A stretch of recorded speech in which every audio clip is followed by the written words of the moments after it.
अस्सलाम वालेकुम जी, कैसे आप सब खरीद से। मैं हूं मुनीर अहमद सिरात रियल एस्टेट एंड बिल्डर के प्लेटफॉर्म से। आज हम बताएंगे कि ओल्ड बीटीके के ऊपर क्या असरात होंगे बीटीके 2 के लॉन्च होने के, क्योंकि बीटीके 2 लॉन्च होने जा रहा है और डेफिनेटली इसके बहरी टाउन कराची की ओल्ड प्रॉपर्टीज़ के ऊपर असरात होंगे। आज हम बताएंगे कि वो असरात किस नौइयत के होंगे और किस तरह से होंगे। इसके बारे में जानने के लिए पूरी वीडियो ज़रूर देखिएगा। ये एक लॉजिकल बात है, जब भी कोई प्रॉपर्टी लॉन्च होती है तो उसके डेफिनेटली असरात होते हैं। अगर हम ओल्ड बीटीके की बात करें तो 2014 में ओल्ड बीटीके लॉन्च हुआ, जिसके बाद बहरिया ने इसके ऊपर एक नई डील दी जिसको स्पोर्ट सिटी कहा जाता है। स्पोर्ट सिटी के बाद बहरिया ने यहाँ पे पैराडाइज लॉन्च किया। हर डील के लॉन्च होने की जो आप कह सकते हैं कि असरात थे वो गुज़श्ता प्रॉपर्टीज़ के ऊपर हुए। जो इम्पैक्ट्स थे वो डेफिनेटली ओल्ड प्रॉपर्टीज़ ने फेस किए। अब इसी तरीके से अगर हम देखें तो वो एक छोटी नौइयत की डील्स थी जो कि आप कह सकते हैं कि कुछ टाइम के लिए असरअंदाज हुई, उसके बाद डेफिनेटली वो रूटीन में आ गई और वो प्रॉपर्टी की मार्केट में एडजस्ट हो गई और मार्केट वैसे की वैसे चलती रही। लेकिन बीटीके 2 की अगर हम बात करें तो इसकी नौइयत ही अलग है, इसका साइज़ ही अलग है और ये एक अलग और एक ह्यूज लेवल की डील आने जा रही है। ओल्ड बीटीके या हम बीटीके 1 की बात करें तो जितना बड़ा ये प्रोजेक्ट है उससे कई गुना ज़्यादा बड़ा प्रोजेक्ट वो एक्सपेक्टेड है। अगर बड़ा नहीं तो उस जितना प्रोजेक्ट डेफिनेटली हम उसको कंसीडर कर सकते हैं, जिसके असरात उतने ही होंगे जितने 2014 से लेकर अब तक सारे फेस किए वो तमाम के तमाम वहाँ पे हम फेस करने को कह सकते हैं कि हमें इम्पैक्ट उनके असरात जो है वो फेस करने पड़ सकते हैं। उसकी एक बहुत बड़ी वजह यह है कि वहाँ पे तमाम वैरायटीज़ बहरिया ने दे दी हैं। अगर हम अपार्टमेंट्स की बात करें, अगर हम प्लॉट्स की बात करें, अगर हम विलास की बात करें, हम कमर्शियल की बात करें, वो तमाम की तमाम वैरायटीज़ वहाँ पे बहरिया ने दे दी हैं जो कि आसान इकसात के ऊपर और नहायत ही मुनासिब कीमत के ऊपर है। अब उसके असरात अगर हम कहें कि नहीं होंगे तो ये गलत बात होगी। आप लोग भी जानते हैं जो भी बहरिया की मार्केट या प्रॉपर्टी की मार्केट में किसी न किसी तरीके से वो कॉन्टैक्ट में है या कनेक्टेड है, उनको इस बात का आइडिया है कि जब भी कोई सोसाइटी कोई और चीज़ लॉन्च करती है तो उसके असरात पुरानी प्रॉपर्टीज़ पे होते हैं अनटिल अनलेस कि वो एंड यूज़र के पास ना गई हो। उसकी वजह ये है कि जब एंड यूज़र होता है तो एंड यूज़र ज़ाहिरी बात है उसको लॉन्ग टाइम के लिए लेके चलता है, लंबे अरसे के लिए लेके चलता है या अपने ज़ाती इस्तेमाल के लिए लेके रख रहा होता है जिसने उसमें घर बनाना है, तो वो प्रॉपर्टी दोबारा मार्केट में सेल के लिए नहीं आती। लेकिन जब इन्वेस्टर इन्वॉल्व होता है तो उस प्रॉपर्टी की कीमतों में कमी बेशी होती है। आज मैंने कुछ एक चार्ट बनाया जिसमें मैं बताऊंगा कि जो पुराना बहरिया टाउन कराची है उसमें कौन कौन सी प्रॉपर्टी ज़्यादा डैमेज हो सकती है, उसके ऊपर असरात हो सकते हैं और कौन कौन सी प्रॉपर्टीज़ के ऊपर असरात नहीं होंगे और ये असरात कितने टाइम के लिए होंगे और इसकी क्या वजूहात है। हम वन बाय वन चीज़ों को लेकर चलते हैं जिससे आपको इंशाल्लाह फ़ायदा भी होगा और आपकी आसानी भी होगी, आपको समझने में आसानी होगी आपके ये प्रॉपर्टी किस तरीके से हम इससे निकल सकते हैं और इसमें किस तरीके से हम अपने आप को सिक्योर कर सकते हैं। सबसे पहली बात तो ये है कि जो मैं ऑलरेडी कह चुका हूँ कि बीटीके 2 के असरात डेफिनेटली यहाँ पे फेस करने पड़ेंगे हमें लोगों को। उसकी वजह ये है कि वहाँ पे चीज़ों का बहुत ज़्यादा मार्केट में फ्लोड होना, सप्लाई बहुत ज़्यादा होना, या आप कह सकते हैं कि चीज़ों का एकदम से मार्केट में ज़्यादा आना। ऑलरेडी मार्केट डाउनफॉल में चल रही है, लेकिन जब ज़्यादा चीज़ें आएंगी तो डेफिनेटली मज़ीद मार्केट में जो चीज़ें हैं वो सुकड़ेंगी। एग्जाम्पल के तौर पे जो इन्वेस्टर है वो अपना पैसा निकालेगा, सस्ती चीज़ें करेगा, जिसकी वजह से ओल्ड बीटीके या बीटीके 1 में मज़ीद चीज़ें जो है वो सेल के लिए आएंगी और मार्केट मज़ीद नीचे की तरफ जाएगी। मैंने ओल्ड बीटीके को या बीटीके 1 को 3 फेजेज़ में डिवाइड किया है। जो आप कह सकते हैं कि फ़ेज़ 1 है वो जो लंदन ब्रिज से पहले वाला एरिया है उसको मैं कह रहा हूँ, जिसमें प्रीसेंट 1 से लेके प्रीसेंट 15B, 15A और अली ब्लॉक से पहले वाली जितनी भी प्रॉपर्टीज़ हैं उनको मैंने ऐड किया है। इसमें फ़ेज़ 2 जो है वो है प्रीसेंट 27A से लेके आपका स्पोर्ट सिटी तक, प्रीसेंट 33 तक। और इसमें जो फ़ेज़ 3 है उसको मैंने स्पोर्ट सिटी और पैराडाइज और बहरिया ग्रीन के ऊपर डिवाइड किया है। अब ये 3 फेज़ बनाने का मकसद ये है कि इन तीनों किस्म की प्रॉपर्टीज़ को हम 3 हिस्सों में डिवाइड कर रहे हैं, क्योंकि तीनों की नौइयत डिफरेंट है अगली या दूसरी प्रॉपर्टी से।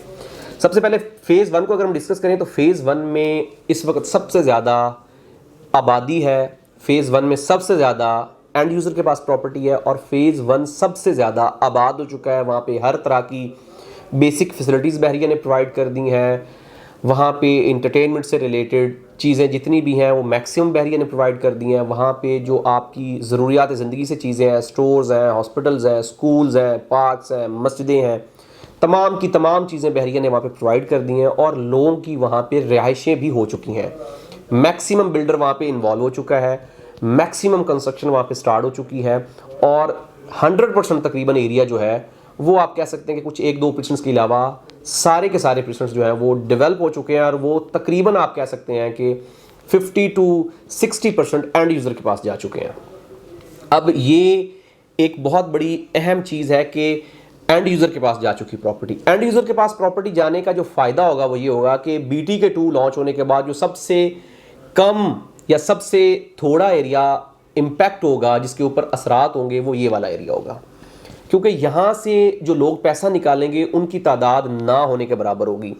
उसकी रीज़न ये है कि यहाँ पे जो प्लॉट्स हैं वो अपने पीक पे जा चुके हैं। वहाँ से जो प्रॉपर्टी से पैसा निकालेगा बंदा, वो सिर्फ वो बंदा होगा जिसके पास कोई एक आधा प्लॉट होगा या एक से ज़्यादा प्लॉट होंगे या 2 प्लॉट होंगे या 3 प्लॉट होंगे।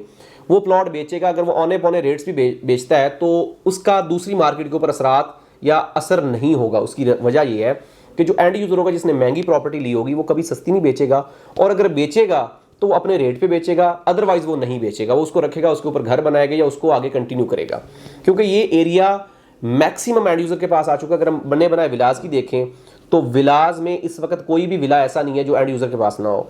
अपार्टमेंट्स की बात करें तो वो तकरीबन ऑलमोस्ट 100% ऑक्यूपाइड हो चुके हैं। प्लॉट्स की बात करें, प्रीसेंट 1 में कंस्ट्रक्शन हो रही है, प्रीसेंट 3 में हो रही है, 4 में हो रही है। इवन आप 1000 गज के प्लॉट्स में देखें तो 7 में हो रही है, 17 में हो रही है, 18 में हो रही है। 250 गज के प्लॉट्स में बात करें तो 6, 8, 16 तमाम के तमाम प्रीसेंट जो है, अली ब्लॉक जो है, इन सब में कंस्ट्रक्शन का काम बहुत तेज़ी के साथ हो रहा है। लिहाजा BTK2 लॉन्च होने के बाद सबसे कम जो इम्पैक्ट्स होंगे वो इस असरात जो होंगे वो इस एरिया के ऊपर होंगे, और उसकी वजह यह है कि वहाँ पे एंड यूज़र की इन्वॉल्वमेंट है। अब अगर हम दूसरे फेज़ की बात करें तो वो फेज़ 2 है, जो कि आप कह सकते हैं कि ओल्ड BTK का हिस्सा है, लेकिन वो दरमियान वाला हिस्सा जिसमें गोल्फ सिटी आ रहा है। अब ये वाला जो एरिया, ये तकरीबन 50% इसके ऊपर इम्पैक्ट पड़ेंगे। उसकी रीज़न ये कि इसमें मैक्सिमम जो एरिया है वो प्लॉट्स के ऊपर मुश्तमिल है। सिवाय 2 प्रीसेंट्स के, इनमें तमाम के तमाम प्रीसेंट्स जो है वो प्लॉट्स के ऊपर मुश्तमिल है, जिसमें हम 27 और 31 के अगर 50% एरियाज़ को कहें तो वहाँ पे कंस्ट्रक्शन हुई है, जो बहरी ने बने बनाए विलास दिए हैं। अदरवाइज तमाम का तमाम एरिया जो है वो प्लॉट्स के ऊपर मुश्तमिल है, और प्लॉट्स के ऊपर मुश्तमिल होने की वजह से वहाँ पे सेल परचेज होगी, डेफिनेटली होगी, और वहाँ पे जो प्रॉपर्टीज़ उनकी प्राइसेस मज़ीद डाउन हो सकती हैं, इस मार्केट से भी डाउन हो सकती हैं। उसकी वजह ये है कि अगर फ़ौरन मतलब वेरी नेक्स्ट मंथ बहरिया वो लॉन्च कर देता है तो सारे इन्वेस्टर्स का रुझान BTK2 की तरफ होगा, लोग अपना पैसा वहाँ पे मूव करेंगे और डायरेक्टली या इनडायरेक्टली ये प्रॉपर्टी इम्पैक्ट होगी। अब अगर हम देखें तो ये एरिया तकरीबन 50% इसलिए आप कह सकते हैं कि इम्पैक्ट्स में आएगा कि इसमें तकरीबन 70% वो हजरात हैं जो इन्वेस्टर्स हैं, जिन्होंने पैसा इसलिए लगाया हुआ है कि वो इससे पैसा कमाएंगे या प्रॉफिट कमाएंगे और उसको आगे बेचेंगे। लेकिन 30% वो लोग हैं जो एंड यूज़र है, या वो हजरात हैं जो पाकिस्तान में आ नहीं सकते, ओवरसीज़ पाकिस्तानी, उन्होंने लॉन्ग टर्म के लिए प्रॉपर्टी लेके छोड़ी हुई है। लेकिन 50% का इम्पैक्ट होने की वजह यह कि 30% लोग बेचेंगे नहीं जो एंड यूज़र है, नंबर 1। जो 20% लोग हैं वो हैं जो कि आप कह सकते हैं कि सिर्फ इसलिए अपना पैसा नहीं निकालेंगे कि यार मेरी प्रॉपर्टी बन गई है, मेरे पास, मैंने अपनी मर्जी का प्लॉट लिया हुआ है, अगर मेरा 2 साल 3 साल के बाद प्लान बनता है घर बनाने का तो मेरे पास एक अच्छी जगह है, मैं उसको रख सकता हूँ। लेकिन 50% जो एक्सपेक्टेड लोग हैं वो ये होंगे जिनकी प्रॉपर्टी गोल्फ में है, जिनकी प्रॉपर्टी 125 गज में है, 250 गज में है, और वो इसलिए पैसा निकालेंगे कि अपने पैसे को वहाँ पे री इन्वेस्ट कर सकें और वहाँ से उसको फ़ायदा उठा सकें। तो वो लोग मे बी यहाँ से अपना पैसा निकालें, जिसकी वजह से ये मार्केट तकरीबन 50% इम्पैक्ट होगी, और जिसकी वजह से प्राइसेस तकरीबन आप कह सकते हैं कि काफ़ी हद तक नीचे आ सकते हैं। अब जो सबसे ज़्यादा एरिया इम्पैक्ट होगा वो है स्पोर्ट्स सिटी पैराडाइज और बहरिया ग्रीन का। उसकी सबसे बड़ी वजह ये है कि ये एरिया, मेजर एरिया जो है वो अंडर डेवलपमेंट है, और अंडर डेवलपमेंट होने की वजह से यहाँ पे पैसे भी आपको एक साथ देने पड़ रहे हैं, और इसके ऊपर अंडर डेवलपमेंट होने की वजह से आपको घर भी नहीं बना सकते, जिसकी वजह से जो एक कम्युनिटी है वो तो यहाँ से स्किप कर जाएगी। वो कम्युनिटी जो घर बनाना चाहती है वो तो डेफिनेटली यहाँ से निकलेगी। उसको पता होगा कि यार मैंने फुल पेमेंट दे के भी 2 साल वेट करना है, उससे बेहतर ये है कि मैं वहाँ पे इंस्टॉलमेंट्स के ऊपर प्रॉपर्टी परचेज करूँ और 2 साल के बाद मुझे वहाँ पे घर बनाने को मिल जाएगा। लेकिन एक बात ऑब्वियसली जेन में होगी, वो ये है कि उसके और इसके डिस्टेंस की, उसके बारे में हम आगे डिस्कस करेंगे कि वो किस तरीके से हम उसको प्लस माइनस करके ज़ीरो करेंगे। लेकिन डेफिनेटली ये वाला एरिया बहुत ज़्यादा इंपैक्ट होगा, जिसमें स्पोर्ट्स सिटी है, जिसमें पैराडाइज है और बहरिया ग्रीन है। ये सिर्फ इस वजह से इंपैक्ट होगा कि मेन गेट से दूर होने की वजह से, डेवलप ना होने की वजह से, आबादी ना होने की वजह से, और इन्वेस्टर्स की बहुत ज़्यादा इन्वॉल्वमेंट होने की वजह से, क्योंकि सबसे ज़्यादा जो इन्वेस्टर इन्वॉल्व है वो इस एरिया में इन्वॉल्व है। जब एग्जाम्पल के तौर पर एक प्रॉपर्टी ऑलरेडी उसको 2 लाख रुपये प्रॉफिट दे रही है, चाहे गिरी हुई मार्केट में, तो वो 2 लाख प्रॉफिट लेगा, क्योंकि उसको पता है कि वो वहाँ पे पैसा लगा के जहाँ पे इसको साल के बाद 3 लाख या 50 लाख प्रॉफिट आएगा, वहाँ पे वो इससे 3 गुना ज़्यादा प्रॉफिट लेके साइड पे हो सकता है। तो इस वजह से ये एरिया तकरीबन 70 to 80% इम्पैक्ट होगा। यहाँ से 70 to 80% लोग अपना पैसा निकालेंगे और अपना एरिया चूज करेंगे BTK 2 में। एक बात अपने जेहन में रखें कि पाकिस्तान में क्या दुनिया में देखें तो 17% लोग वो हैं जो कि इस काबिल है जो कि प्रॉपर्टी परचेज कर सकते हैं। 17% लोग वो हैं जो प्रॉपर्टी परचेज कर सकते हैं खड़े पाँव पे, जिनके पास इतनी होल्डिंग होती है कि उनके पास इतनी एक्स्ट्रा मनी होती है कि वो अपनी प्रॉपर्टी में पैसा लगा सकते हैं। 17% में 7% लोग वो होते हैं जो कि अपनी प्रॉपर्टी सिर्फ इसलिए चूज करते हैं कि वो उसको एंड यूजर के तौर पे इस्तेमाल करेंगे, मतलब एक दफ़ा वन टाइम लाइफ में प्रॉपर्टी परचेज करते हैं। और 10% लोग वो होते हैं जो पैसे को रूलिंग करते हैं, इन्वेस्ट करते हैं। अब इसको आप जिस अंदाज में मर्जी पेश करें कि जो लोगों को मुनाफा होता है, घाटा होता है, कुछ भी होता है, वो प्रॉपर्टी को परचेज करते हैं। अब होता यह है कि वो डिफरेंट एंगल से आते हैं लेकिन होते वही परचेजर हैं। वही 10% लोग प्रॉपर्टी की सर्कुलेशन करते हैं, लेकिन जो 7% लोग होते हैं इसमें ज़्यादा वो उनको आप कह सकते हैं कि डैमेजेस होते हैं, नुकसान होते हैं। इसके बारे में हम बाद में डिस्कस करेंगे, लेकिन हमारा जो टॉपिक था वो ये था कि सिर्फ 17% लोग प्रॉपर्टी की सर्कुलेशन करते हैं। और जाहिर बात है जब वो 17% लोग या 10% लोग यहाँ से निकलेंगे तो डेफिनेटली वही प्रॉपर्टी परचेज करेंगे और उन्हीं का पैसा वहाँ पे लगेगा, जिसकी वजह से वो एक बंदे से दूसरे बंदे की तरफ मूव होगा। जाहिर बात उसमें 17% लोगों में से वो लोग नए आते जाएंगे और कुछ निकलते जाएंगे जिन्होंने एंड यूजर के तौर पर प्रॉपर्टी परचेज करनी है और वो वहाँ पे मूव होते जाएंगे। अब आते हैं कि इस प्रॉपर्टी का टाइम फ्रेम कितना होगा, इस इम्पैक्ट का टाइम फ्रेम कितना होगा, जितना टाइम फ्रेम यहाँ पे चलेगा और जितना टाइम यहाँ पे प्रॉपर्टी डाउनफॉल में रहेगी। सबसे पहली बात तो ये है कि कोई भी प्रॉपर्टी जब एकदम से नई मार्केट में आती है तो उसके ऊपर चार्म जो होता है वो बहुत ज़्यादा, लोगों का इंटरेस्ट बहुत ज़्यादा होता है। अगर हम देखें इस वक्त पूरी दुनिया में प्रॉपर्टी जब भी कोई नई स्कीम, नई बुकिंग, नया प्रोजेक्ट लॉन्च होता है तो उसके ऊपर लोगों का रुझान बहुत ज़्यादा होता है, क्योंकि उसकी एडवर्टाइजमेंट, उसके ऊपर आप कह सकते हैं कि अट्रैक्शंस, उसके ऊपर बहुत सारी ऐसी वजूहत होती है जिस वजह से लोग वहाँ पे इंटरेस्ट लेते हैं और उसमें इन्वेस्ट करते हैं। और ये टाइम फ्रेम कुछ लिमिटेड टाइम के लिए चलता है। इसमें आप 1 महीना भी कह सकते हैं, 1 साल भी कह सकते हैं, क्योंकि BTK 2 बहुत बड़ा प्रोजेक्ट है। उसको बाज़ कह सकते हैं कि फेजेस में लॉन्च किया जाएगा। मिसाल के तौर पे कुछ एरिया अभी, कुछ एरिया 2 महीने बाद, 6 महीने बाद। तो इसमें होगा ये कि जब तक इसकी बुकिंग चलती रहेगी तब तक यहाँ का बायर वहाँ पे मूव होता रहेगा, लेकिन जब इसकी बुकिंग बंद हो जाएगी उसके बाद आप कह सकते हैं कि 6 महीने या मैक्सिमम 1 साल के बाद प्रॉपर्टी दोबारा इस साइड पर आएगी और यहाँ की प्रॉपर्टी ऊपर जाएगी, ग्रूम होगी और वहाँ के जो रेट्स डाउन हुए हैं वो दोबारा से होंगे। मतलब इन शॉर्ट अगर मैं ये कहूँ कि दोबारा आने के चांसेस बुकिंग क्लोज होने से 6 महीने से 1 साल तक आप कह सकते हैं कि डाउनफॉल में ये मार्केट रहेगी, लेकिन 6 महीने साल के बाद दोबारा इस मार्केट में बेहतरी आएगी।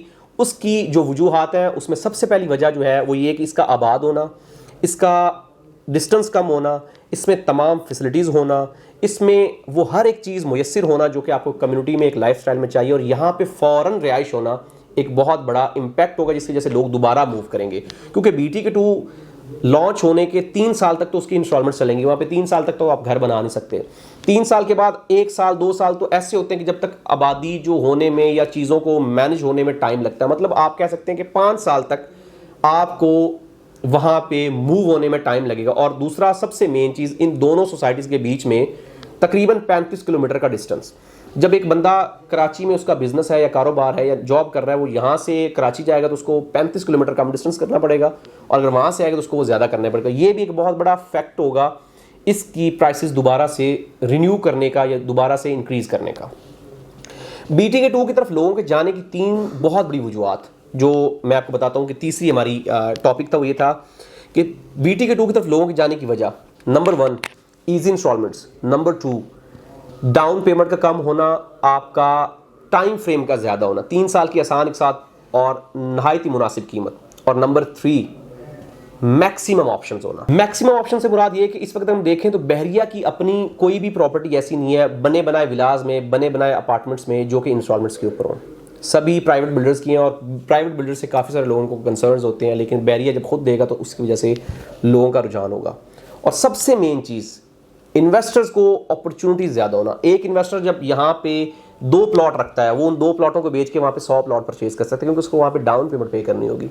और वो 100 प्लॉट के ऊपर अगर वो लाख रुपए भी प्रॉफिट लेता है तो वो 1 करोड़ रुपया कमा सकता है। यहाँ पे 2 प्लॉटों की बजाय वहाँ पे अगर 100 प्लॉट में लगा के वो 1 करोड़ कमाता है तो उसको 1 महीना 1.5 महीना लगेगा। तो ये एक बड़ी आप कह सकते हैं कि वजह है जिसकी वजह से सारी चीज़ें वहाँ पर मूव होंगी। लेकिन अगर हम इसको वन लाइनर के तौर पर बात करें या कंक्लूड करें तो ये होगा कि ये वाला जो टाइम फ्रेम है या टेन्योर है, ये कुछ टाइम के लिए होगा, जब तक इसकी पहली किस्त नहीं आती। जिस दिन पहली किस्त आएगी लोग ऑटोमेटिकली दोबारा इधर मूव होंगे और दोबारा BTK1 या ओल्ड BTK की चीज़ें दोबारा से बेहतरी की तरफ जाएंगी। लिहाजा प्रॉपर्टी या कोई भी बिजनेस उसमें अप्स एंड डाउन आते रहते हैं, लेकिन नुकसान वो लोग उठाते हैं जो पैनिक हो जाते हैं, जो चीज़ों को अच्छे से मैनेज नहीं कर सकते और वक्त के फैसले नहीं कर सकते। नुकसान कभी नहीं होता प्रॉपर्टी में होल्डिंग कैपेसिटी होने की वजह से। अगर आप होल्डिंग कैपेसिटी रखेंगे तो आप प्रॉपर्टी में लॉस नहीं खाएंगे। आप हमेशा मुनासिब वक्त पे और मुनासिब तरीके से जो फैसला करेंगे वो आपके लिए फ़ायदेमंद साबित होगा।